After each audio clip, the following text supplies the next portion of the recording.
Önök a Polip Televízió híradóját látják, a műsorvezető Fábián Hellé. Köszöntöm nézőinket, jó napot kívánok! Híreink következnek röviden, egy-egy mondatban.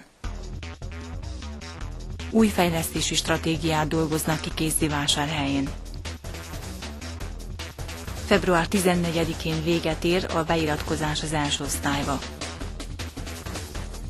5%-ra csökkentenék az alapélelmiszerek áfáját.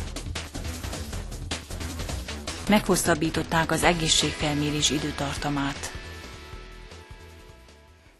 Most pedig következzenek a részletek. A Kézdivásárhelyi Tanács kedden tartotta rendes havi tanácsülését, amely ezúttal maratoni hosszúságúra sikeredett. Az ülésen ugyanis többek között a Céhes város fejlesztési koncepciójáról is szó esett.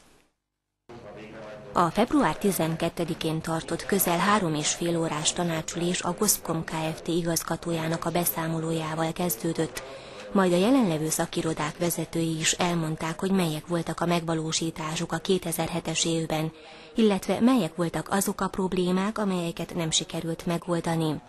Az irodavezetőket követően Török Sándor polgármester is beszámolt a múlt évi tevékenységéről, majd a különfélék során a tanácsosok a legutóbbi ülés óta felmerült problémákat tolmácsolták a polgármesternek. A testület tagjai szintén a különfélék alatt tértek rá a legtöbb hozzászólást kiváltó tervezetre, Kézdivásárhely fejlesztési stratégiájának a megbeszélésére.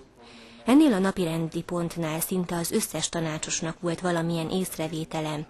Elhangzottak olyan hozzászólások is, amelyeknek nem volt szoros összefüggésük a témával, de a megjegyzések zöme a városgazdasági életéhez kapcsolódott. A városfejlesztési stratégiája azonban annyira komplex kérdés, hogy egyetlen ülés keretén belül lehetetlenség megvitatni, hangzott el az összegzés, így az elkövetkezendőkben még visszatérnek rá.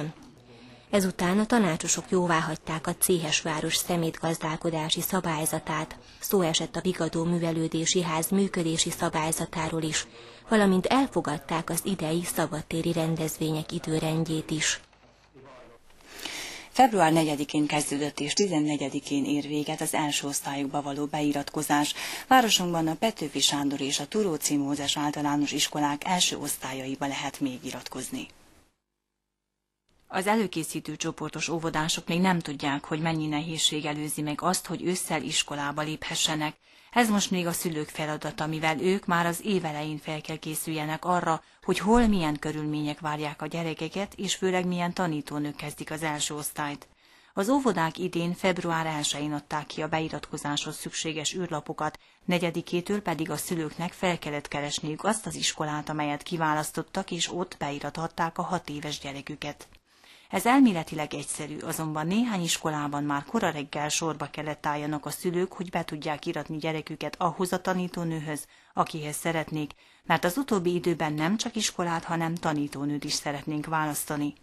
A Petőfi Sándor általános iskolában 3 magyar és egy román tannyelvű osztályt indítanak, ide még várnak jelentkezőket. Szintén ennyi osztály indul a Turóczi Mózes általános iskolában is, itt azonban már csak a magyar tannyelvű osztályokba iratkozhatnak, a román osztályokban már nincs hely.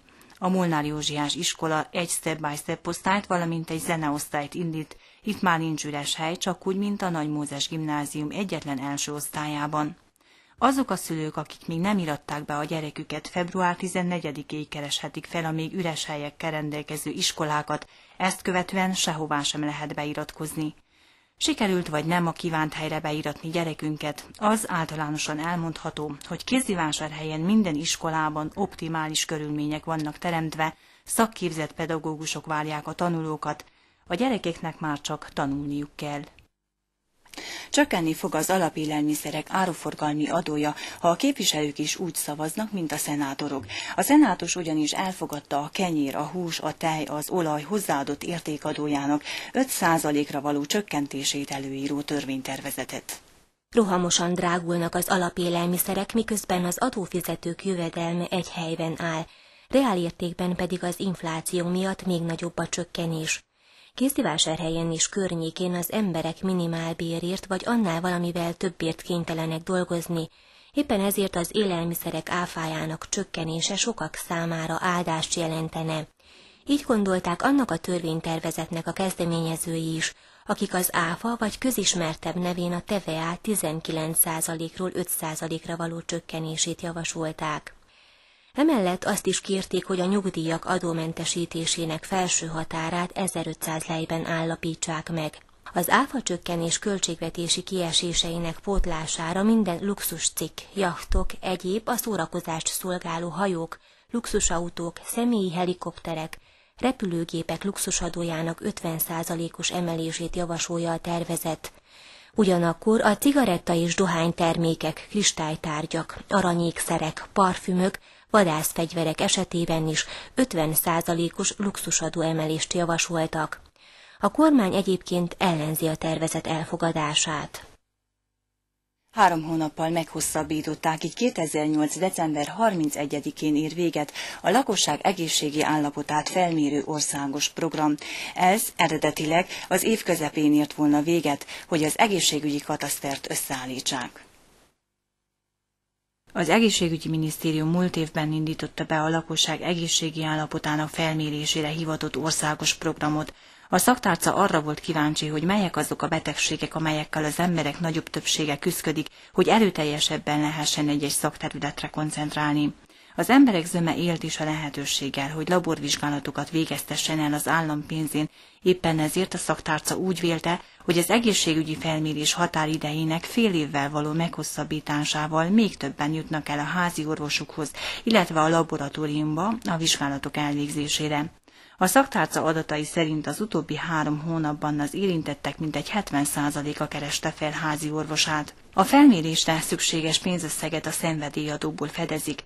A program első részeként minden állampolgár kapott egy postai levelet, amelyben egy szelvény szerepel. Ezzel kellett vagy kell felkeresnie időpontegyeztetés végett a házi orvosát. Lehetőség szerint mindenkinek a születése hónapjában kell megejtenie a látogatást. Az egészségügyi felmérés egyébként minden lakost érint, azokat is, akik nem rendelkeznek egészségügyi biztosítással. A Caritas Humanitárius Megsegítő Alapítvány szervezésében egy autóbusz felső háromszéki nagycsaládos is részt vehet a Rómában augusztus végén sorra kerülő nagycsaládosok világtalálkozóján. Érdeklődni Boldizsár Bélánál, az alapítvány elnökénél lehet. A Polip Kábel Televíziós Társaság felhívja a bérlők figyelmét, hogy a Tevere Kulturál csatorna helyén a TV2 magyar nyelvű csatorna nézhető. A Tevere Kulturált az E39-es csatornán a 315,25 MHz-es frekvencián lehet megtalálni. Kedves nézők, ez volt az aktuális szerdán, köszönöm figyelmüket!